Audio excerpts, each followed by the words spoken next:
أشرقت نفسي بنور من فؤادي اللہ الرحمن الرحیم۔ جو نبی سے میرے آشنا ہو گیا، جو نبی سے میرے آشنا ہو گیا، جو نبی سے میرے آشنا ہو گیا، جو نبی سے میرے آشنا ہو گیا، اس کا دل آئینہ آئینہ ہو گیا، اس کا دل آئینہ آئینہ ہو گیا، اور کہہ رہا ہے خدا خود یہ قرآن میں، کہہ رہا ہے خدا خود یہ قرآن میں، کہہ رہا ہے خدا خود یہ قرآن میں، کہہ رہا ہے خدا خود یہ قرآن میں، جو نبی کا ہوا وہ میرا ہو گیا، جو نبی کا ہوا وہ میرا ہو گیا، اس کا دل آئینہ آئینہ ہو گیا، اور میرے آقا کی نظروں کی عظمت ہے یہ، میرے آقا کی نظروں کی عظمت ہے یہ، میرے آقا کی نظروں کی عظمت ہے یہ، میرے آقا کی نظروں کی عظمت ہے یہ، جس طرف چل دیے راستہ ہو گیا، جس طرف چل دیے راستہ ہو گیا، اس کا دل آئینہ آئینہ ہو گیا، جو نبی سے میرے آشنا ہو گیا، معجزہ ہے عجب آپ کے حسن کا، معجزہ ہے عجب آپ کے حسن کا، معجزہ ہے عجب آپ کے حسن کا، معجزہ ہے عجب آپ کے حسن کا، جس نے دیکھا وہی آپ کا ہو گیا، جس نے دیکھا وہی آپ کا ہو گیا، اس کا دل آئینہ آئینہ ہو گیا، جو نبی سے میرے آشنا ہو گیا، اس کا دل آئینہ آئینہ ہو گیا۔ أشرقت نفسي بنور من فؤادي نحمده ونصلي ونسلم على رسوله الكريم، أما بعد فأعوذ بالله من الشيطان الرجيم، بسم الله الرحمن الرحيم، إنا أنزلناه في ليلة القدر وما أدراك ما ليلة القدر، ليلة القدر خير من ألف شهر، تنزل الملائكة والروح فيها بإذن ربهم من كل أمر، سلام هي حتى مطلع الفجر۔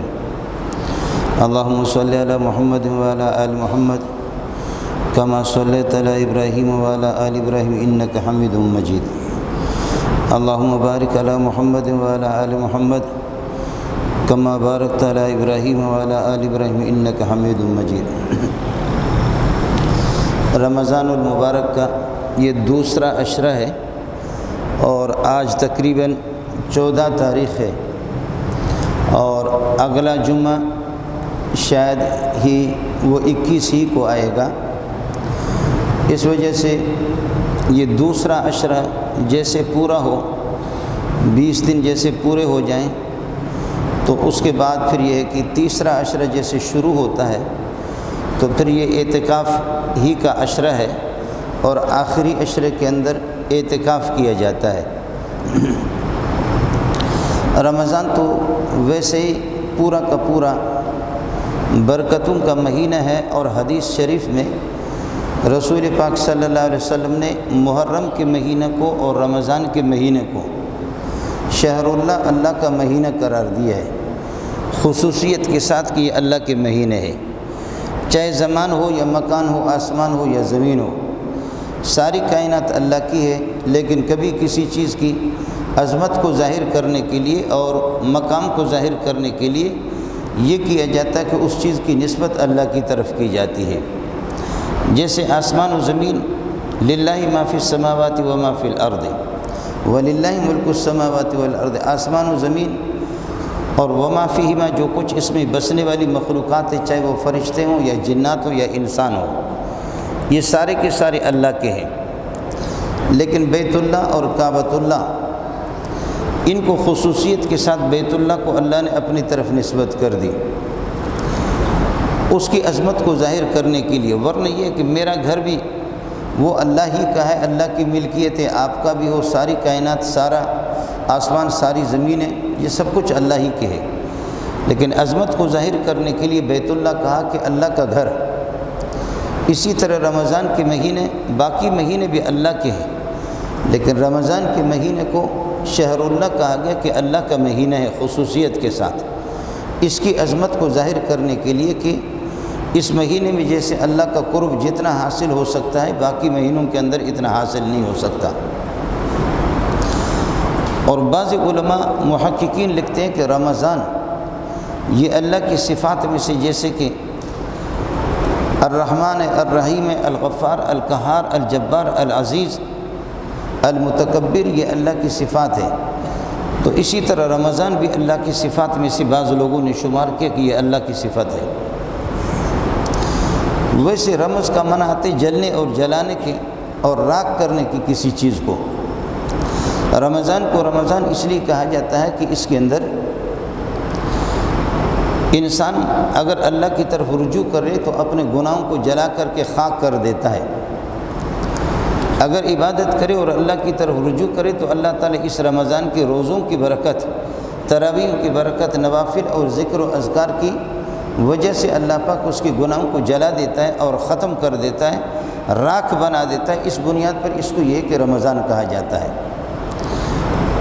یہ آسانی کے ساتھ ہر بندے کو معلوم ہے، مجھے بھی معلوم ہے اور آپ کو بھی معلوم ہے کہ میرے روزوں کی کیفیت کیا ہے، میرے نمازوں کی کیا کیفیت ہے، اور میرے افطار اور میرے سحری کی کیا نوعیت ہے، میرا رجوع اللہ کی طرف کتنا ہوا ہے۔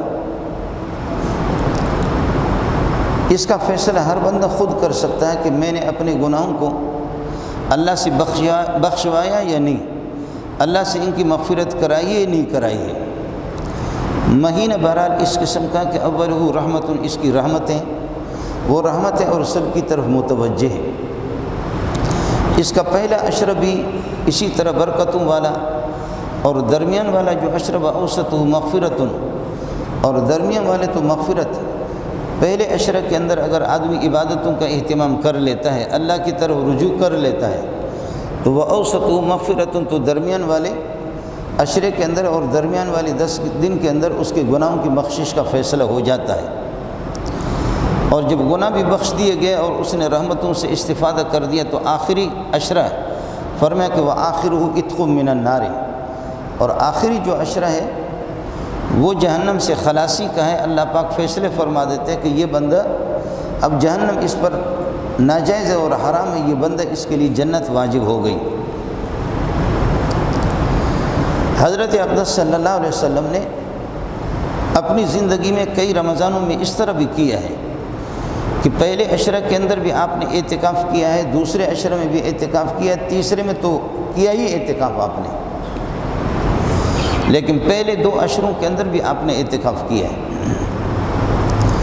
ابتدا میں یہی تھا کہ شب قدر اور لیلۃ القدر رمضان کے مہینے میں ہے، اور آپ نے یہ کہ پہلے عشرہ کے اعتکاف کا اہتمام کیا، پھر اس کے بعد یہ ہے کہ دوسرے عشرہ کا بھی اعتکاف کیا، پھر آخر میں آپ کو اطلاع مل گئی کہ اب آخری عشرہ کے اندر ہے۔ اس وجہ سے آپ صلی اللہ علیہ وسلم نے زندگی میں کبھی بھی آخری عشرہ کے اعتکاف کو ترک نہیں کیا ہے، ہمیشہ یہ ہے کہ آپ اعتکاف کرتے رہے ہیں۔ ویسے حضرت اقدس صلی اللہ علیہ وسلم کو اس کا علم تو تھا کہ شب قدر 21ویں ہے یا 23ویں یا 25ویں یا 27ویں یا 29ویں، کون سی رات کو ہے، اور آپ نے فرمایا کہ خرجت لاخبرکم بلیلۃ القدر فتلاها رجلان من المسلمین، میں نکلا ایک دن اپنے گھر سے، میں نکلا اس نیت سے کہ شب قدر کے بارے میں آپ کو اطلاع کر دوں کہ شب قدر اور لیلۃ القدر کون سی رات ہے، لیکن فرمایا کہ فتلاها رجلان من المسلمین، دو مسلمان آپس میں لڑ پڑے۔ ظاہر ہے کہ اس وقت کے مسلمان وہ پٹھان تو نہیں ہوں گے یا بلوچ نہیں ہوں گے، اس وقت کے مسلمان کا مطلب یہ کہ دو صحابی آپس میں لڑ پڑے۔ خرجت لاخبرکم بلیلۃ القدر، میں نکلا تھا کہ شب قدر آپ کو بتا دوں۔ فتلاها رجلان من المسلمین، دو مسلمان دو صحابی آپس میں لڑ پڑے، اور اس لڑائی اور اس جھگڑا اور اس خصومت، یہ جو جھگڑا اس کی نحوست یہ ظاہر ہوگی کہ فرفعت، شب قدر کا علم بھی اللہ نے مجھ سے لے لیا، اور شب قدر وہ جو متعین جو اس کی رات تھی کہ میں آپ کو بتا رہا تھا، اس کو امت سے اٹھا کر کے اس کو لے جایا گیا، اس کو اللہ نے اپنے پاس رکھا۔ فرفعت وعسى ان يكون خيرا لكم، اب شب قدر میں نہیں بتا سکتا آپ کو 21 کو یا 23 کو یا 25 کو یا 27 کو، متعین تو آپ کو نہیں بتاتا، لیکن فالتمسوا فی العشر الاواخر، رمضان کے آخری عشرہ کے اندر اس کو تلاش کرو، انشاءاللہ آپ کو مل ہی جائے گا، باقی متعین طور پر میں آپ کو نہیں بتا سکتا۔ جو مسلمان میرے بھائی یہاں موجود ہیں وہ اس بات کو سمجھ لیں کہ نبی کے دو شاگردوں کے آپس کی معمولی اختلاف کی وجہ سے شب قدر کا علم اللہ ہم سے لے گیا، اور شب قدر جو متعین تھا اس کی تعین کو ختم کر دی، اور امت کے سامنے اس کو مبہم کر کے رکھا گیا کہ اس کو یہ ہے کہ تلاش کرو۔ اب جب یہ خیر القرون کا زمانہ ہے، نبی کا زمانہ ہے، اور حضرت کے زمانے کے اندر اس مبارک زمانے میں بھی جب لڑائی اتنی نحوست کا باعث ہے کہ اس لڑائی اور اس اختلاف کی وجہ سے ایک عظیم نعمت سے ہم لوگ محروم ہو گئے، یعنی تعین شب قدر اور لیلۃ القدر کی تعین سے محروم ہو گئے، تو اس وجہ سے آپ اندازہ کریں کہ لڑائی کی نحوست کتنی ہے۔ ایک لڑائی کی صورت تو یہ کہ ہاتھا پائی ہونا ہے، دست بگریبان ہونا ہے، کسی کی ملکیت کو چھیننا ہے، اور ایک لڑائی کی صورت یہ کہ اندر سے میں آپ سے جل رہا ہوں، آپ مجھ سے جل رہے ہیں، یہ سب اس میں داخل ہے۔ لڑائی یہ تھوڑی ہے کہ بس میں آپ پر گولی برسا دوں، آپ مجھ پر پتھر برسا دیں یا ڈنڈے برسا دیں۔ لڑائی میں یہ بھی ہے کہ ایک دوسرے سے حسد رکھیں، ایک دوسرے سے بغض رکھیں، اور ایک دوسرے کے کاٹنے کے پیچھے لگ جائیں، اور ایک دوسرے کو اوپر سے سلام کر رہے ہیں لیکن اندر اس کے خلاف جتنی دشمنیاں رکھی ہے، وہ فارسی والا کہتے ہیں کہ ظاہر دبیرست و باطن خدا، اوپر سے تو منشی صاحب ہے لیکن اندر وہ خدا بنا ہوا ہے، اندر پتہ نہیں وہ اپنے آپ کو کیا سمجھتا ہے۔ اس لڑائی کی نحوست یہ ہوگی کہ شب قدر اور لیلۃ القدر کا علم اللہ پاک نے ہم سے لے لیا متعین طور پر، لیکن آپ نے فرمایا کہ فرفعت وعسى ان يكون خيرا لكم، شاید اس میں تمہارے لیے بھلائی ہو اللہ کے ہاں، میں آپ کو نہیں بتا سکتا، لیکن اسی میں شاید یہ ہے کہ فائدہ آپ کا نفع ہو۔ یہ اس لڑائی کی نحوست ہے۔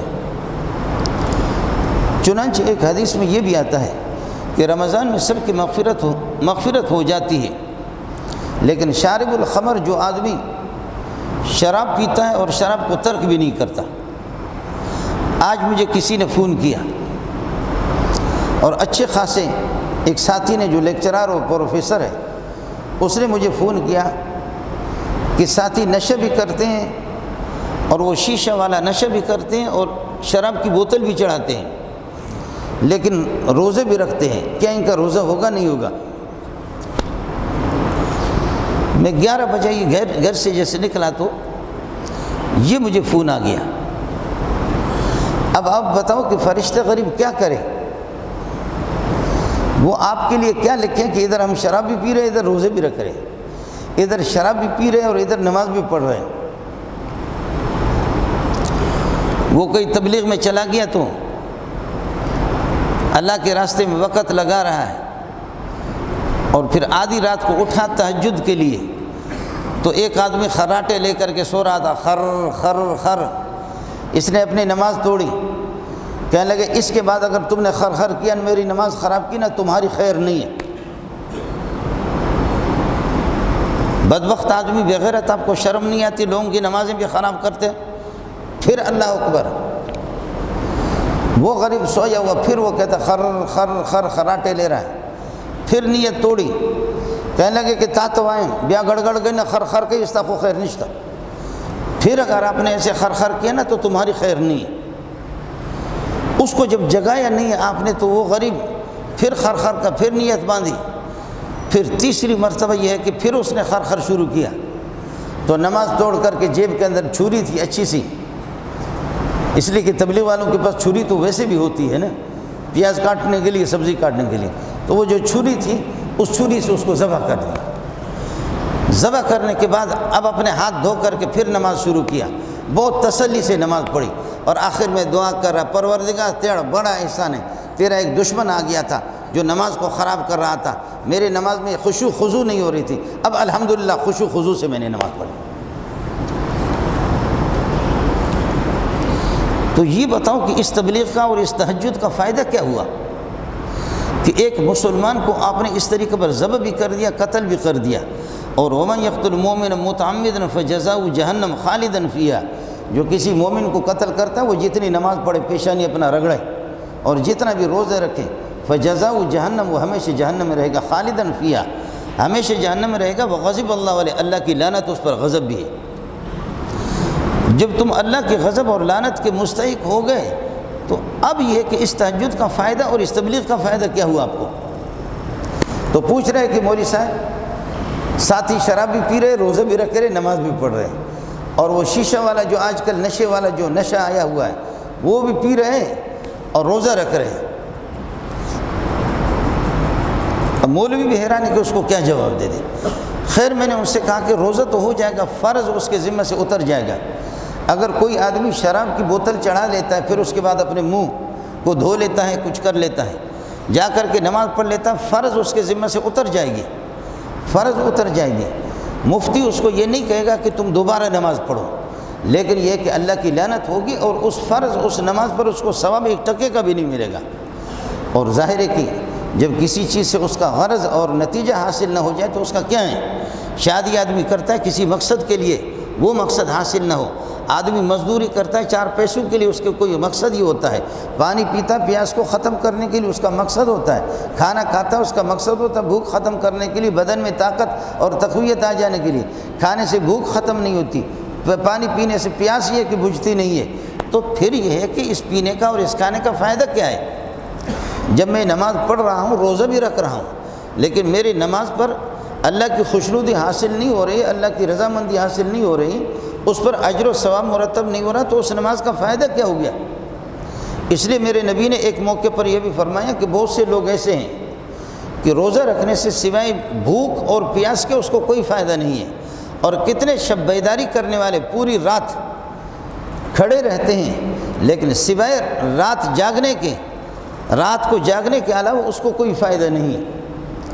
روزہ اس کے شرائط ہیں اور آداب ہے، ان آداب اور شرائط کے مطابق بجا لائیں گے تو پھر ثواب ملے گا، ورنہ یہ کہ اس کا ثواب کیا ہے۔ عرض یہ کر رہا تھا کہ حدیث میں آیا کہ جو آدمی شراب کا عادی ہے، شراب کو ترک نہیں کرتا، یہ ہے کہ جو کسی سے بغض رکھتا ہے، یہاں تک اللہ فرماتے ہیں کہ ان دونوں کو چھوڑو، یہ دو آپس میں جو لڑ پڑے ان کی آپس کی ناراضگی ہے، یہ دونوں آپس میں لڑ پڑے، ان کی مغفرت نہیں ہوگی حتیٰ یصطلحا، یہاں تک کہ یہ آپس میں صلح کریں۔ جب ان کی صلح ہوگی اور اللہ کا خوف بھی ہوگا. ویسے بھی آپ حضرات سے عرض کروں، ہم لوگ بلوچ لوگ ہوتے، پٹھان لوگ ہوتے ہیں. ہماری پٹھانی اور ہماری بلوچی پہلے اور اسلام بعد میں علیہ باللہ. ہم نے یہ کیا کہ ہم پہلے اپنے پٹھانی اور اپنے مہاجریت کو، اپنی قومیت کی روایتوں کو پوری کریں گے، پھر اس کے بعد جا کر کے اللہ آپ کا بھلا کریے کہ اسلام بعد میں ہے. لیکن اللہ نے ہماری رعایت بھی رکھی ہے. اگر کوئی ناراض ہوتا ہے تو شریعت اس کو 3 دن کی اجازت دیتی ہے، 3 دن تک. اس کی وجہ ہے کہ کوئی جتنا بھی غصہ والا ہو تو 3 دن تک سوچنے کا، اس کو 3 دن تک تو دماغ پہ یہ ہے کہ وہ آگ جل رہی ہے، اور 3 دن میں اس کے آنکھوں پر پردہ چھا جاتا ہے. لیکن میرا نبی کیسا مزاج شناس ہے، اور حق تعالی شانہ جس نے مجھے پیدا کیا وہ کس طریقے پر میرے مزاج سے اور آپ کی مزاج سے واقف ہے. ہماری مزاج کی رعایت رکھتے ہوئے، ہماری طبیعتوں کی رعایت رکھتے ہوئے، اور وہ جو ہمارے تکبر اور غرور ہے نا، اس میں بھی ہمیں تھوڑی سی ڈھیل دی ہے. چلو اگر کسی سے آپ ناراض ہو رہے ہیں تو 1 دن تک پھر بھی آپ کے ساتھ رعایت ہے، 2 دن تک پھر بھی آپ کے ساتھ رعایت ہے، 3 دن تک آدمی اچھا خاصا بھالا، اگر جس کے پاس ٹکے کی بھی عقل ہو تو 3 دن تک سوچ سکتا ہے. اس لیے فرمایا لا یحل لمسلم ان یہجر اخاہ فوق 3. کسی مسلمان کے لیے جائز نہیں کہ اپنے بھائی سے بائیکاٹ کر کے اس کو 3 دن تک چھوڑ دے. لا یحل لمسلم ان یہجر اخاہ فوق 3، 3 دن سے زائد. فمن حجر اخاہ فوق 3 فمات دخل النار. جو اپنے بھائی کو 3 دن سے زائد، اس کا مطلب یہ کہ 1 دن 2 دن 3 دن کی اجازت مل گئی ہے کہ تو جتنا بھی ہے. نبی نے اس کو بھی معاف کیا کہ ایک آدمی غصے میں گالیاں دے رہا ہے، بالکل لڑنے پر آ گیا، تو حضرت اقدس صلی اللہ علیہ وسلم نے فرمایا کہ میں آپ کو ایک دعا بتا دیتا ہوں، ایک ذکر بتاتا ہوں، اس کو بتاؤ، یہ کرے، یہ ٹھیک ہو جائے گا. اور وہ ذکر کیا ہے؟ فرمایا اعوذ باللہ من الشیطان الرجیم. اگر یہ پڑھے یہ ٹھیک ہو جائے گا. تو اس نے جا کر کے بتانے والے نے اس کو بتایا کہ یہ پڑھو تو انشاءاللہ تمہارا غصہ ٹھیک ہو جائے گا. کہنے لگے کہ کیا مجھے پاگل سمجھتے ہو؟ ابھی جب نیا اس کو جب اس طرح بتا رہے تو پھر بھی اس نخرے کو اور اس بات کو بھی نبی نے برداشت کی ہے. 3 دن تک آدمی کو سوچنے کا موقع ملتا ہے. 3 دن کے اندر اگر آدمی غصہ ہے تب بھی 3 دن میں سوچے، 3 دن تک الحمدللہ سوچنے کا موقع اس کو ملتا ہے. اور اگر کوئی پریشانی ہے تو 3 دن تک روئے گا، 3 دن سے زائد 3 دن تک روئے گا. 3 دن میں کسی نہ کسی حد تک تھک کر کے پھر رونا چھوڑ دے گا. اب کسی کے بچے کا انتقال ہو جاتا ہے اور وہ رونا پیٹنا شروع کر دیتی ہے، تو رونے کی تو اجازت شریعت نے دی ہے. نبی خود اپنے صاحبزادے پر بھی روئے ہیں، رونے کی اجازت دی ہے. لیکن اس طرح واہ ویلا کرنا اور ماتم کرنا اور آسمان کو سر پہ اٹھا لینا، اس طریقے پر اس کی اجازت نہیں دی ہے، چیخنا چلانا. تو اللہ کے نبی نے فرمایا کہ اس طرح چیخو چلاؤ نہیں، اس کی اجازت نہیں ہے. تو وہ خاتون کہتی ہے، ظاہر ہے کہ وہ خاتون کوئی ہمارے کراچی کی کوئی خاتون نہیں تھی، وہ بھی صحابیہ تھی. وہ کہتی ہے الیک عنی، ہٹ جاؤ مجھ سے. کیا بات کرتے ہو؟ تیرا بیٹا تو نہیں مرا، میرا بیٹا مرا ہے. نبی پر غصہ ہو رہا. الیک عنی، یہ بخاری کی حدیث آپ کو سنا رہا. لیکن اللہ کے نبی مسکرا کر کے وہاں سے ایک طرف ہو گئے. ہے الیک عنی، یہ ایک امتی نبی سے کہہ رہی ہے الیک عنی، ہٹ جا. آپ کو اس قسم کا صدمہ تو نہیں پہنچا ہے. میں عرض کر رہا ہوں کہ ہمارے مزاج کی رعایت رکھتے ہوئے شریعت نے 3 دن کی اجازت تو دی ہے، لیکن اللہ کے لیے اللہ نے کچھ بات تمہاری مانی ہے، تم بھی تو خدا کے مان لو نا. 3 دن میں پٹھان ٹھنڈا ہوتا ہے، 3 دن میں بلوچ ٹھنڈا ہوتا ہے، مہاجر 3 دن میں ٹھنڈا ہو جاتا ہے، سندھی 3 دن کے اندر ٹھنڈا ہو جاتا ہے. اور اگر 3 دن میں ٹھنڈا نہ ہو جائے تو پھر جہنم کی آگ میں جائے خود بخود ٹھنڈا ہو جائے گا. پھر گرمی کو گرمی ختم کرے گی. یہ جو تمہاری گرمی جو یہاں ختم نہیں ہو رہی نا، تو پھر اس گرمی کو گرمی آپ تو نہیں سمجھیں گے. ہمارے علماء کہتے ہیں نفی پر جب نفی داخل ہوتی ہے تو اس بات کا فائدہ دیتی ہے. پھر یہ تمہاری گرمائش پھر ختم، اس گرمی پر جب جہنم کی گرمی لگے گی تو پھر ٹھیک ہو جانا۔ اس لیے اپنی گرمی پر کنٹرول کر لے ساتھی۔ لا يحل للمسلم ان يهجر اخاه فوق ثلاث فمن هجر اخاه فوق ثلاث فمات دخل النار۔ 3 دن تک اپنے 3 دن سے زائد اگر اپنے ساتھی کو چھوڑتا ہے، بائیکاٹ کرتا ہے، اور پھر اس کے بعد 3 دن کے بعد اگر ایک زیادہ گرم ہے تو دوسرا، آپ کہہ رہے کہ میں تو چلو راضی ہو رہا ہوں لیکن سامنے والا وہ راضی نہیں ہو رہا، تو آپ اس کے قریب سے جا کر کے کہیں السلام علیکم ورحمۃ اللہ وبرکاتہ، السلام علیکم ورحمۃ اللہ۔ وہ سلام کا جواب دے گا تو سبحان اللہ، اللہ کے عذاب سے بچے گا، اور اگر نہیں تو البادی بالسلام بریء من الکبر، جو سلام میں پہل کرے گا انشاءاللہ اللہ کے یہاں اس کی خلاصی ہوگی، اس کو متکبر نہیں کہا جائے گا۔ آپ تو کم از کم اتنا تو نرمی دکھا دیں۔ تو حدیث میں آتا ہے کہ رمضان میں آدمی کی مغفرت تو ہو جاتی ہے، لیکن 2 آدمی جو آپس میں ان کے حسد ہے، بغض ہے اور کینے ہیں۔ قرآن میں تو ایک طالب علم ہوں، لیکن میں نے قرآن میں جو پڑھا ہے نا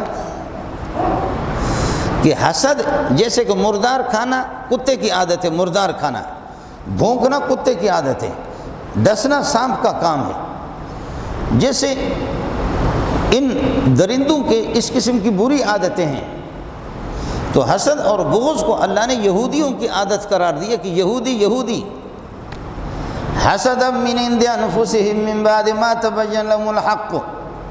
تمہارے پاس قرآن ہے، ایک عظیم نعمت ہے، اسلام ہے، ایک عظیم نعمت ہے، یہودی اس پر جلیں گے۔ اس قرآن کو یہودی بھی نعمت مانتا ہے، سمجھتا ہے اس کو کہ یہ نعمت ہے۔ حسد ہمیشہ ہوتا ہے، زوال نعمت پر ہوتا ہے حسد۔ اللہ مسلمانوں اس بات کو سمجھا کرو۔ قرآن گواہی دے رہا ہے کہ یہودی اس کو سمجھ چکے ہیں، یہود جانتا ہے کہ عظیم نعمت اللہ نے ان کو دی ہے۔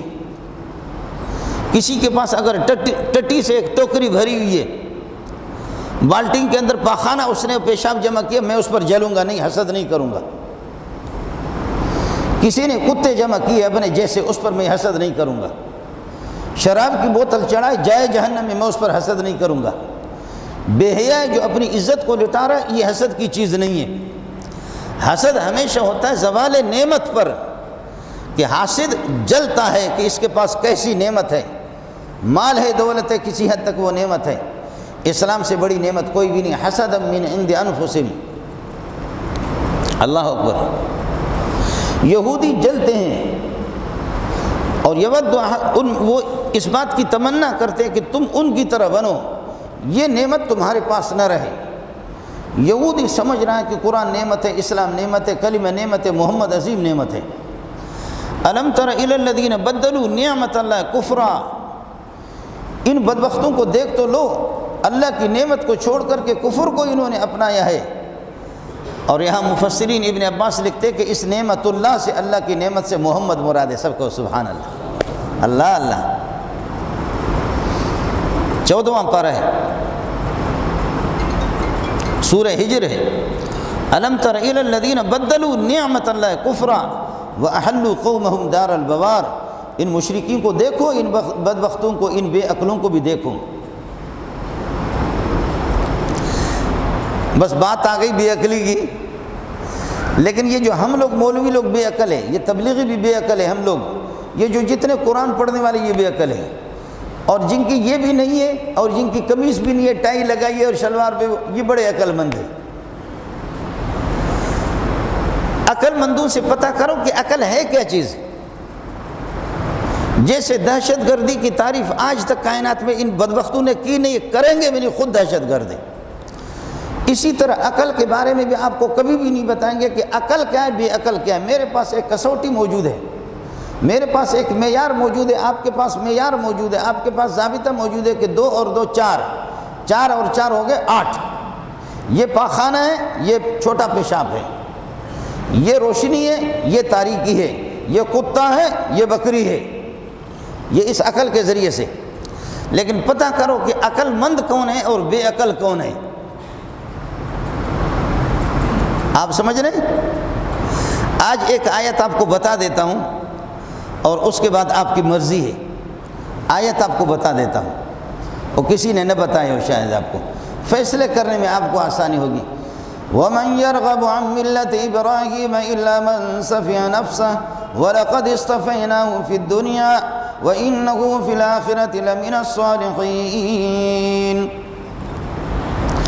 وَمَنْ يَرْغَبُ عَنْ مِلَّةِ إِبْرَاهِيمَ، جو اللہ توحید سے اور دین ابراہیمی سے، دین محمدی سے جو روگردانی کرے، شکل اس کی محمد والی نہیں ہے، ابو بکر عمر والی نہیں ہے، نشست و برخاست اس کی ابو بکر عمر والی نہیں ہے، معاملات اس کے ابو بکر عمر والے انبیاء والے نہیں ہیں،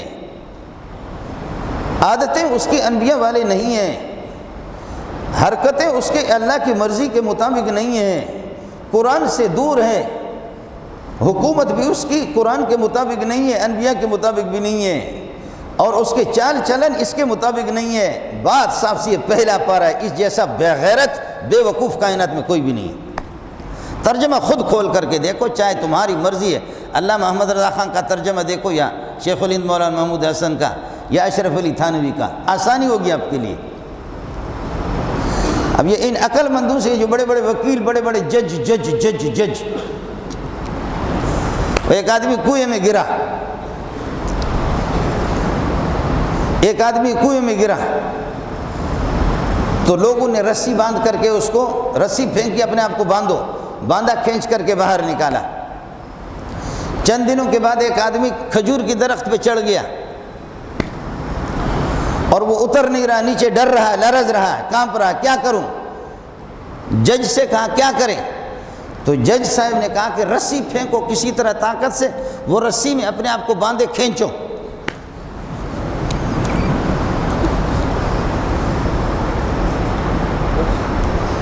آپ سمجھ رہے ہیں؟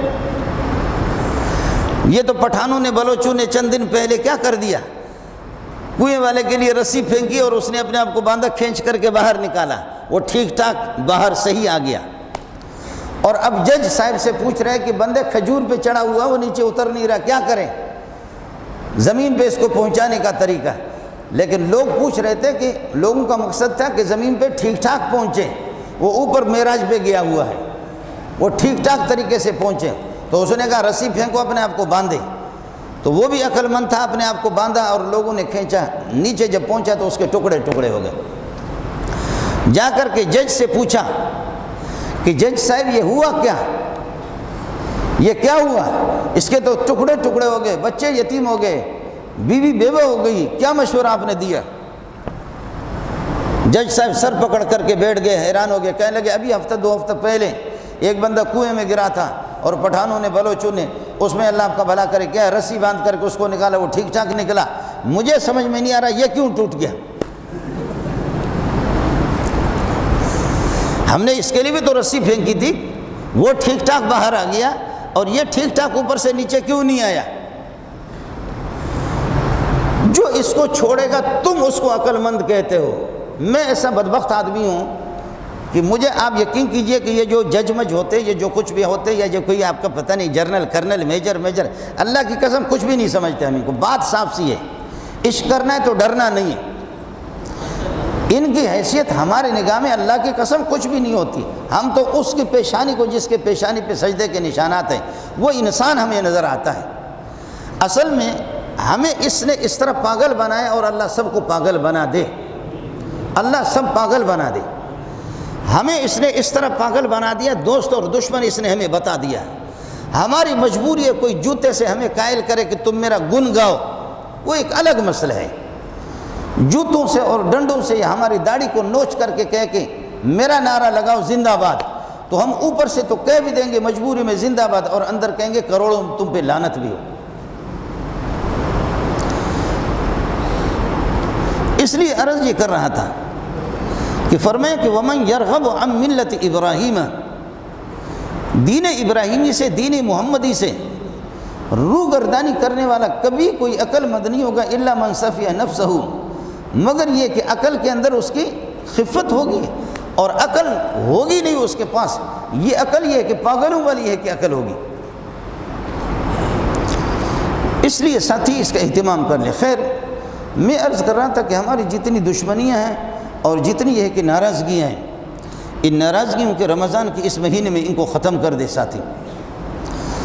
اور ہمارے ایک استاد بڑی پیاری بات فرماتے ہیں، اور آپ یہاں بیٹھے ہوئے اللہ مجھے بھی عمل کی توفیق عطا فرمائے اور آپ کو بھی عمل کی توفیق عطا فرمائے۔ بہت پیاری بات ہے کہ اس دنیا میں کوئی امیر ہو یا غریب ہو، مولوی ہو یا کوئی ہو،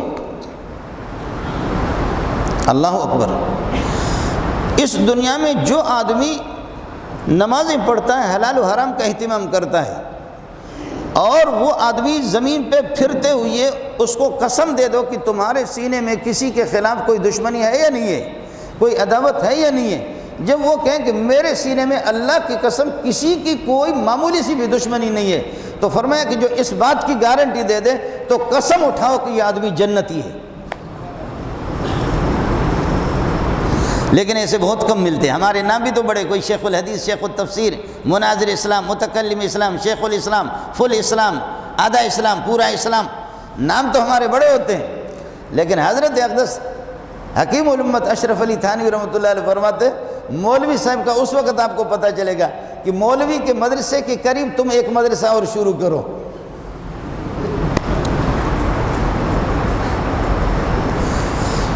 مولوی صاحب کی للہیت کا، اخلاص کا اس وقت پتہ چلے گا جب کہ مولوی کے مدرسے کے قریب تم کوئی اور مدرسے شروع کرو، پھر مولوی کے چہرے کو دیکھو کہ مولوی ناراض ہوگا نہیں ہوگا۔ حالانکہ وہ جو مدرسہ ہے 2-3 گلی چھوڑ کر کے آپ بنائیں گے تو اس میں بھی تو قرآن کی تعلیم ہوگی، اس میں بھی تو قائد بغدادی پڑھا جائے گا، اس میں بھی تو حفظ ہوگا، وہ چکلا تو نہیں کھلا، وہ بھی تو مدرسہ ہے نا۔ تو اب مولوی صاحب سے کوئی پوچھے کہ ناراضگی کی وجہ کیا ہے؟ یہ ناراضگی کی وجہ یہ ہے کہ اس مولوی صاحب کی اپنی اصلاح نہیں ہوئی۔ اگر یہ اصلاح والا مولوی ہوتا تو کہتا الحمدللہ گلی گلی میں ہونی چاہیے مدرسے، گلی گلی میں مسجدیں ہونی چاہیے۔ اگر صحیح مولوی ہوگا نا۔ اب پیر صاحب اس کی ٹوپی، اس کی سوراخ الگ ہے، وہ پیر اس کی پہچان اس کی خاص ٹوپی ہے، دوسرا پیر ہے اس کی خاص پہچان اس کی پگڑی ہے، تیسرے ایک جماعت ہے جو اسلام کا کام کر رہی ہے اس کی پہچان الگ ہے۔ اب ہر ایک کہتا ہے کہ جی اسلام آ جائے لیکن میرے لائن پہ آ جائے، یہ اندر گند بہت موجود ہے، سمجھے؟ یہ اندر اگر کوئی ناظر قرآن پڑھا رہا ہے تب بھی اسلام آ گیا، وہ اسلام کی خدمت کر رہا ہے، کوئی حفظ کرا رہا ہے تب بھی وہ اسلام کی خدمت کر رہا ہے، یہ اللہ کا کلام ہے، کوئی اس کا ترجمہ پڑھا رہا ہے تب بھی وہ اسلام کی خدمت کر رہا ہے، اللہ کو راضی کر رہا ہے، کوئی اس کا گرامر پڑھا رہا ہے تب بھی وہ اللہ کو راضی کرا رہا ہے، کوئی اس کی تفسیر لکھ رہا ہے تب بھی وہ اللہ کو راضی کر رہا ہے، اور کوئی آدمی اللہ آپ کا بھلا کریے کہ اس کی شرح حدیث پڑھا رہا ہے وہ بھی اللہ کا کام کر رہا ہے، کوئی اذان دے رہا ہے وہ بھی اللہ کی طرف بلا رہا ہے، کوئی نماز پڑھ رہا ہے وہ بھی اللہ کو راضی کرنے کے لیے، تو پھر مسئلہ کیوں ہے؟ یہ جو ایک دوسرے کو برداشت نہیں کرتے اس کے اندر کچھ ہے، یہ گند، اس گند کو اللہ میرے اندر سے بھی نکالے، آپ کے اندر سے بھی نکلے۔ یہ جو گند ہے، تبلیغ والا روئے گا لیکن اس کو وہ اسلام چاہیے جو 6 نمبروں سے آ جائے، وہ اس کا روٹ الگ ہے بالکل، وہ اسی روٹ پر وہ اسلام کو اسلام سمجھے گا، باقی کو اسلام نہیں۔ پیر صاحب روئے گا، آپ کہیں گے کہ اسلام کی فکر نے اس کو گلا دیے، وہ روئے گا، لیکن آپ اسلام میں کما حقو اس وقت داخل ہو جائیں گے جب آپ کا پاجامہ پیر صاحب کے پاجامہ کی طرح ہوگا، اور آپ کی ٹوپی اسی قسم کی ٹوپی ہوگی، آپ کی پگڑی اسی رنگ کی پگڑی ہوگی، تو پھر آپ کی اصلاح ہو گئی ہے، ورنہ اصلاح نہیں۔ اور جماعت اسلامی والے بھی اسلام کی طرف بلا رہے ہیں، لیکن وہ اس مودودی کے انداز پہ وہ اسی پر آئے گا۔ جمعیت والا ہمارا بلا رہے وہ اپنے، لیکن وہ کہتے ہیں میرے لائن پہ، سپاہ والا کہتے ہیں کہ میرے لائن پہ آ جائے۔ یہ وہ چیزیں ہیں کہ نام اسلام کا، لیکن یہ لائن اسلام کو نہیں جا رہی، یہ ادھر جا رہا ہے۔ یہ میری انانیت ہے، ورنہ اسلام کے مختلف شعبے کوئی بھی کام کر رہا۔ بات کہیں دور چلی گئی۔ ہمارے بزرگ استاد فرماتے ہیں کہ اگر کسی کے سینے میں اس دنیا میں زمین پر بستے ہوئے، رہتے ہوئے، چلتے ہوئے کسی کے سینے میں اگر کسی کے خلاف کوئی بغض نہیں ہے، اور واقعتاً آپ بھی جانتے ہیں، اللہ اکبر، میں نالائق آدمی ہوں، حضرت اقدس شیخ الحدیث مولانا سلیم اللہ خان رحمۃ اللہ علیہ کے پاس شاگرد آ رہے ہیں، شاگرد آ کر کے کہتا ہے کہ جی میں مدرسے شروع کر رہا ہوں، اللہ اللہ قربان جاؤں۔ اب ظاہر ہے کہ ایک عالم آدمی 5,000 نکال کر کے دے دیا، 10,000 روپے نکال کر کے، یہ میری طرف سے سنگ بنیاد پہلے میری طرف سے شروع کر دو۔ ہے کہاں جائے سلیم اللہ، کہاں سلیم اللہ کو کہاں تلاش کریں گے؟ حضرت اقدس محدث العصر مولانا بنوری رحمۃ اللہ علیہ، اس کے پاس جا رہا ہے طالب علم، اس کا شاگرد کوئی مولوی صاحب جا رہا ہے، جی غریب علاقہ میرا، یا ادھر آپ کے بنوری ٹاؤن کے قریب ادھر ایک مسجد شروع کر رہے ہیں، مدرسے شروع کر رہے ہیں۔ مولانا فرماتے میں آؤں گا، ضرور آؤں گا، ضرور آؤں گا، میں آؤں گا۔ اور جا کر کے حسب توفیق حضرت اقدس مولانا بنوری اس میں وہ چندہ بھی دیتا ہے اور خوش ہوتا ہے۔ حضرت سے ہماری ملاقات نہیں ہوئی، مولانا بنوری سے مفتی احمد الرحمن رحمۃ اللہ علیہ کو دیکھا، چھوٹی چھوٹی جگہ ہوتی تھی، چھوٹی جگہ ہے، کہیں کچرے والی جگہ ہے، اس لیے کہ ہمارے پاکستان کے اندر مسجدوں کے لیے کسی روٹ پہ، کسی صحیح روٹ پہ، ہمارا ایک صدر صاحب آ گیا، اس نے کہا اسلام آباد کے روٹوں پر جو صحیح جو روٹ ہے، روٹوں پر، روڈوں پر، شاہراہوں پر جو مسجدیں بنی ہوئی ہیں، یہ باہر کی دنیا جب آ جاتی ہے جو بہت بری لگتی ہے، یہ مسجدیں بہت بری لگتی ہے، اس لیے ان مسجدوں کو یہاں سے ٹلا کر کے، ہٹا کر کے، گرا کر کے ان کو اندر آبادی میں بنا دیں۔ آپ نے دیکھا یہ جو یہاں بحریہ ٹاؤن کے گیٹ پہ آپ نے دیکھا ہوگا ضیاء الاسلام ایک مدرسہ ہے آغا جان کا، اس کے لیے اربوں روپے، حالانکہ وہ جگہ اتنی نہیں ہے، اربوں روپے یہ بحریہ والوں نے کوشش کی، اربوں روپے اس بندے کو دینے کے لیے کہ تم پیسے لے لو، یہ چونکہ یہاں اچھا نہیں لگ رہا ہے اچھا نہیں لگ رہا ہے، اب یہ بھی اچھا نہیں لگ رہی، یہ بھی اچھی نہیں لگ رہی ہے، یہ بھی اچھی نہیں لگ رہی ہے، جو اچھے اور برے کے تو تم خود اچھے ہو، تم ہو ہی برے، اچھے اور برے کی پہچان آپ کے اندر کہاں آ گیا؟ بہت بڑے زور لگائے، لیکن اللہ تعالیٰ آغا جان کو جزائے خیر دے، اس نے کہا زوری لے لیتے ہو تو ایک الگ مسئلہ ہے، خوشی میں تم اربوں روپے دے دو، مدرسہ مسجد بیچنے کے لیے میں نہیں آیا۔ اس نے نہیں بیچا۔ یہ تعلیمات محمدیہ اور انگریز کے تعلیمات کا فرق ہے کہ تم انگریز کے تعلیم کے لیے عافیہ جو ہماری بہن ہے، ہماری بیٹی ہے، اس کو گلشن اقبال سے اٹھا کر کے تم نے امریکہ کے حوالے کر دیا، اور تمہارے اربوں روپے کے لیے مولوی مسجد کو حوالہ نہیں کرتا۔ یہ فرق ہے محمدی تعلیم کا، یہ فرق ہے انگریز بغیرت کی تعلیم کا، یہ فرق ہے کہ تم اپنی بہنیں اور بیٹیاں اٹھا کر کے، فلانا صدر ریگن آیا، فلانا صدر آ گیا، میری ماں ناچ رہی تھی، میری ماں ڈانس کرنے میں بہت ماہر ہے، یہ ہمارے ملک کا صدر کہہ رہا ہے جی۔ یہ کتابیں پڑھو شرم کے مارے دنیا کے اندر کہ میری والدہ، میری ماں ڈانس کرنے کی بڑی ماہر تھی اور گانا بھی گاتی تھی، اس سے 4 پیسے ہمیں ملے تو اس سے ہماری زندگی اچھی بن گئی۔ لومڑی جتنا بھی کھائے بغیرت لومڑی ہے، شیر کبھی لومڑی کا اور گیدڑ کا بچا ہوا نہیں کھائے گا، شیر کبھی نہیں کھائے گا۔ تم وہی لومڑی سے بھی گئے گزرے ہو، کتے سے بھی، مردار سے بھی، تمہیں مردار چاہیے جس طریقہ پر بھی ہو، خیر یہ ایک الگ مسئلہ ہے۔ عرض یہ کر رہا تھا کہ جتنی دشمنیاں ساتھیوں کی ہے، اپنی دشمنیاں، اپنے اختلافات یہ ختم کرے۔ خرجت لاخبرکم بلیلۃ القدر، میں نکلا تھا کہ لیلۃ القدر آپ کو بتا دوں، اور فتلاحا رجلان من المسلمین، 2 مسلمان میرے شاگرد آپس میں لڑ پڑے، فرفعت، شب قدر کو اٹھایا گیا، وعسى ان یکون خیرا لکم، اور یہ ہو سکتا ہے کہ تمہارے لیے بہتر ہو، لیکن فلتمسوها فی العشر الاواخر، آخری عشرے کے اندر، آخری عشرہ کا مطلب یہ ہے کہ 20 کا دن گزر جائے گا، عصر کی نماز کے بعد، عصر کی نماز کے بعد سورج غروب ہونے سے 5 منٹ 10 منٹ پہلے آپ مسجد کے اندر داخل ہو جائیں گے، اور پھر مسجد میں جیسے آپ داخل ہو گئے، نیت مسنون، اعتکاف مسنون کی آپ نیت کریں کہ پروردگار یہ 10 دن یا 9 دن، 10 دن نہیں ہوں گے، 9 دن، مفتی منیب صاحب 9 دن کرے گا، تسلی رکھیں آپ لوگ، یہ 9 ہی ہوگا، سمجھے؟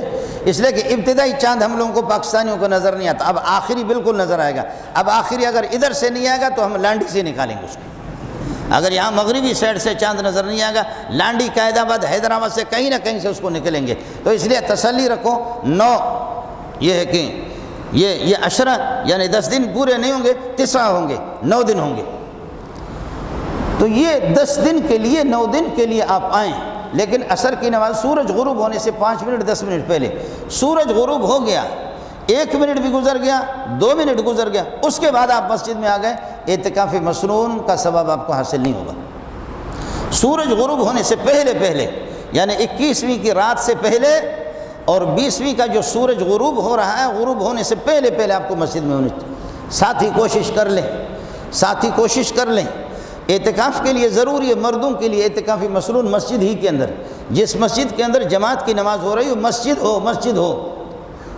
مسجد کے اندر۔ اب انشاءاللہ اس ہفتے سے تو ان لوگوں نے یہ کہا کہ مسجدیں کسی نہ کسی طریقے پر آزادی ہوگی، نہیں ہوگی، کر لو، جہاں تک ہو سکتا ہے کہ کر لو، کوشش کر لو۔ اور یہ بھی دعا کر لو جو مسجدوں کی اجازت نہیں دے رہا، میرا رب ان کو آپس میں دست گریبان کر دے، اور وہ ہوگا انشاءاللہ، ہوگا بھی اسی طریقے پر، کم از کم ہماری جان تو چھوٹ جائے۔ اللہم انا نجعلک فی نحورہم ونعوذ بک من شرورہم، خدا ان کو آپس میں لگا دے، لگے کم از کم تبلیغی کے غریب کی جان تو چھوٹ جائے۔ جس بھی اخبار کو اٹھاؤ دیکھو کہ جی اتنے کرنٹینے سے تبلیغی صحت یاب ہو گئے، تم پہ لعنت ہو تمہاری اس زبان پہ، تم کائنات کو کیا تاثر دے رہے ہو؟ تم جو مرتد اور بے ایمان، تیرے جیسے راشی اور مرتشی، تمہارے کتنے وزیر کرونا کے اندر ہیں، اس کو تو تم نہیں بتاتے ہو دنیا کو، حرام خور۔ اور کس تبلیغی کو؟ اللہ کی قسم ایک بڑی تعداد ہے، رو رہے ہیں ساتھی، ان تبلیغیوں کی بد دعا تمہیں لگے گی نہیں، ان کی بد دعا نہیں لگے گی۔ ابا جی کا زور باہر نہیں چلتا تو ابا باہر سے آ کر کے اماں جی کو پٹائی شروع کرے، تمہارا زور تو چونکہ سب سے نرم جماعت یہی ہے، اور سب سے یہ کہ بالکل فقیر اور مسکین لوگ، یہی الیاس کی جماعت آپ کو نظر آ گئی نا۔ اور کبھی بھی تمہارے اس کے اندر اللہ آپ کو بھلا کرے نرمی نہیں آئی کرونا کے اندر۔ اب چونکہ مسئلہ آ رہا ہے، اب جلوس کا مسئلہ آ رہا ہے، 20-21 کو جلوس آ رہا ہے، تو اب یہ ہے کہ اس میں لاک ڈاؤن میں کمی کریں گے، لاک ڈاؤن، تو اب کر لیں، اپنی مردانگی دکھا دینا۔ ہمارے ان علماء کو بھی سوچنا چاہیے، میں نے ایسا نہیں کیا، الحمدللہ نہیں کیا، مجھے اللہ تعالیٰ ان برے دنوں سے پہلے قبر میں بلا دے، اس کی مرضی ہے، ہم نے اس طرح نہیں کیا ہے۔ اگر کوئی مولوی تیار ہے بیٹھنے کے لیے، ہم اس کے ساتھ بات کریں۔ یہ جو 5-5 فٹ کا جو فاصلہ چھوڑا، یہ غیر شرعی ہے، یہ غیر شرعی ہے۔ یہ جو مسجدوں کی جماعت چھوڑی ہے، یہ غیر شرعی ہے، یہ مسجد سے جو بائیکاٹ کیے، یہ مزید اللہ کے غضب کو، اور اس میں کوئی ہمارا پتہ نہیں، کوئی مفتی اعظم ہے، کوئی کیا بلا ہے۔ حیران ہوتا ہے کہ آدمی کہ پورے بخاری اور قرآن و سنت سے میرے رب نے ان کی بصیرت کو اللہ نے چھینا کس طریقے پر، بصیرت سلب ہو گئی ہے۔ بس کسی گورنر نے مجھے اپنے دفتر میں بلایا، میں بڑا آدمی ہو گیا، اب میں اس گورنر کی پیشانی کو دیکھوں، اس وزیر اعلیٰ کی پیشانی کو دیکھوں، اس وزیر اعظم صدر کی پیشانی کو دیکھوں کہ وہ کس طرف جا رہا ہے، میں اللہ کی آیتوں کو، نبی کے حدیثوں کو اس طرف پھیرا کر کے ان کی مرضی کے فتویٰ نکالوں۔ آپ اور ہم، اللہ کا واسطہ ہے آپ کو، حدیثوں میں ایک حدیث نہیں ہے، 20 سینکڑوں حدیثیں ہیں۔ ماء زمزم لما شرب، جو بھی بیماری لگ جائے، جس بیماری کو ختم کرنے کی غرض سے آپ زمزم پی لے، اللہ اس بیماری کو ختم کرے گا۔ شیخ الاسلام ابن قیم کہتا، خدا کی قسم جو بیماریاں کائنات میں ان کا علاج نہیں ہوا، میں نے سورہ فاتحہ 7 مرتبہ، حدیث میں 7 مرتبہ کا، اور ہمارا مولوی صاحب خواب دیکھتا ہے کہ ایک تبلیغی نے کہا ہے جو ہمیشہ نبی کو خواب میں دیکھتا ہے، نبی نے بتایا کہ 3 مرتبہ سورہ میں، یہ جھوٹ ہے، یہیں سے نبی حدیث کے خلاف بتایا گیا، یہیں سے تمہارے جھوٹ کا پتہ چلتا ہے۔ 3 مرتبہ سورہ فاتحہ، میں نے پہلے بھی بتا دیا کہ ان کو جھوٹ بولنے کا طریقہ بھی نہیں آتا، کم از کم اس جھوٹ میں کوئی آپ کو پکڑ تو نہ لے۔ ماء زمزم کو جس مقصد کے لیے حضرت نے فرمایا کہ سورہ فاتحہ پڑھ کر کے ہم نے دم کیا، جن بیماریوں کا علاج کائنات میں کہیں نہیں ہوا، سورہ فاتحہ زمزم پڑھ کر کے ہم نے دم کر کے ان کو دیا۔ جا کر کے طبیبوں کو انہوں نے چیک اپ کرایا، طبیب سر پکڑ کر کے بیٹھنے لگے کہ آخر یہ کیسے ٹھیک ہو گیا اس بیماری کے، بتایا زمزم سے ٹھیک ہو گیا۔ اور آج زمزم بند، بیماری لگ جائے مسجد حرام کی طرف دوڑو، بیماری لگ جائے مسجد نبوی کی طرف دوڑو، اے اللہ مدینے کے جتنے بھی جراثیم ہیں ان کو اٹھاؤ، ان سب کو جوفہ کے اندر پھینک دو۔ نبی کی یہ دعا قبول نہیں ہوگی؟ آج مدینے میں بیماری لگ رہی ہے۔ حکمران اس قسم کے ہمیں ملے کہ جو جانور اور جاندار جو انگریز کی حویلی کے اندر وہ پل چکے ہیں، تو وہ کیا ان کو ان حدیثوں کا۔ اب میں اس دنیا کو، اور یہ ہمارے پاکستان والے بھی یہی نظریہ کہتے ہیں حرمین بندے، تو حرمین میں بھی تمہارے جیسا لٹیرا بیٹھا ہوا ہے۔ حرمین بندے، حرمین میں تمہارے جیسے، جس کو نہ قرآن کا پتہ ہے نہ حدیث کا پتہ ہے نہ محمد کے مزاج کا پتہ ہے، حرمین میں بھی تمہارے جیسے چور بیٹھا ہوا ہے۔ علماء کیا کر سکتے؟ جن علماء نے تھوڑی سی بات کی تو ان کے ٹکڑے ٹکڑے کر دیے، ایسے تہخانوں کے اندر ان کو لے گئے کہ آج آسمان بھی ترس رہا، ان کی آواز کسی کو سنائی نہیں دے رہی۔ علماء کیا کریں گے؟ یہ اس قسم کے لٹیروں کے پاس اس طرح حکومت آ گئی۔ اب میں اس دنیا کو، اب اس کے بعد جب ہم حج کرنے کے لیے جائیں گے اور عمرہ کرنے کے لیے گئے، ماء زمزم فی شفا ماشاء اللہ ان المسجد الحرام الناس الانسان اذا مرض انشاءاللہ جاء مسجد الحرام اللہ سبحانہ وتعالی یشفیہ۔ پھر تم کس منہ سے کہو گے کہ میری بیماریاں ہماری ختم ہوتی ہیں مسجد حرام میں، مسجد حرام بیماریوں کو؟ تو یہ کرونا کو ختم، یہ کرونا اتنے مضبوط ہے۔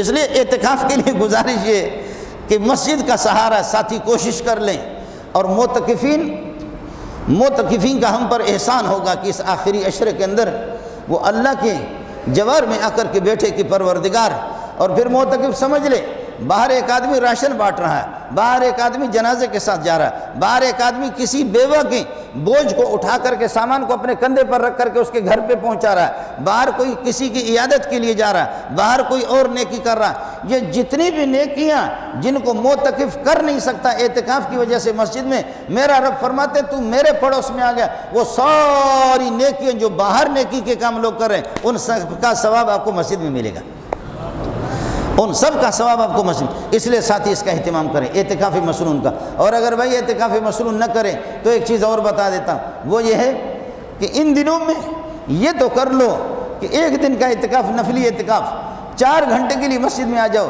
نماز کے لیے مسجد میں جاؤ، نویت الاعتکاف، بس ارادہ میں نے اعتکاف کی نیت کر لی، اے اللہ میں منہ دکھانے کے قابل نہیں ہوں، ربا لوگ تو پورے رمضان پورے سال، بعض علماء ہمارے ایسے گزرے ہیں جیسے کہ جار اللہ زمخشری ہے، قاضی ایاز ہے، فلانا، یہ حضرات مسجد نبوی سے، مسجد حرام سے نکلے بھی نہیں، زندگی ان کی مسجد کے اندر گزر گئی کہ اے اللہ کوئی اپنے پڑوسی کو محروم نہیں کرتا، ہم تو تیرے پڑوسی ہے، تیری مرضی ہے، جنت بھیج یا جہنم بھیج۔ ان کو جار اللہ اس لیے کہتے ہیں اللہ کا پڑوسی۔ بس انہوں نے کہا کہ ہم تو، ہماری زندگیاں گزر گئی آپ کے پڑوسی ہو کر کے، مسجد ہے آپ کا گھر ہے، ہم آپ کے گھر میں رہ رہے ہیں، آپ کے پاس رہ رہے ہیں، تو ہم تو آپ ہی کے پڑوسی ہیں۔ اس لیے ساتھی اس کا اہتمام کر لیں۔